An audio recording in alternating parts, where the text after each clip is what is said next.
Dans une première partie, je montrais la construction d'une maquette en bois à échelle 1 pour mouler un hardtop en résine polyester pour une réplique d'AC Cobra. Je m'étais arrêté à la présentation sur le véhicule de la pièce brute de démoulage que l'on voit ici sur cette photo noir et blanc. Comme on peut le voir, la pièce présente de grandes irrégularités qu'il convient de lisser. Je ponce alors l'extérieur de la pièce grossièrement afin de l'aplanir.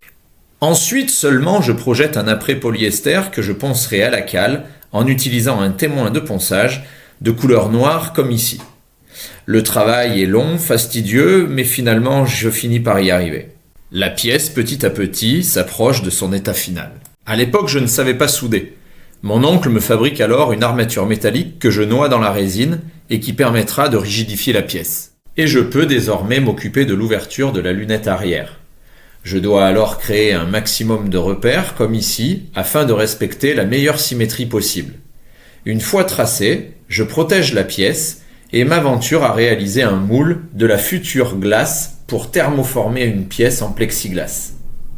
Comme dans la première vidéo, je cire mon support, je pose un gel coat que je recouvre de feuilles de fibre de verre imbibées de résine. Je démoule cette pièce dite négative et je reconduis l'opération pour cette fois créer le master qui servira à thermoformer la vitre en plexiglas. Je démoule avec un maillet et j'obtiens le moule dont se servira l'usine de thermoformage. Voici la vitre ainsi créée que ma grand-mère m'aide à présenter sur l'auto.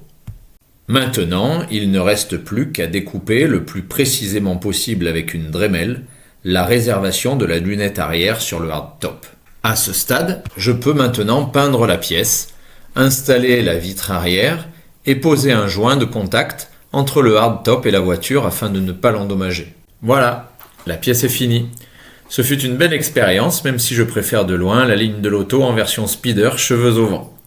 Si tu veux des précisions, n'hésite pas à me questionner, j'essaierai de t'éclairer. Bienvenue à toi et à bientôt pour de prochaines vidéos sur la restauration de Giulia, une Alfa Romeo coupé Bertone.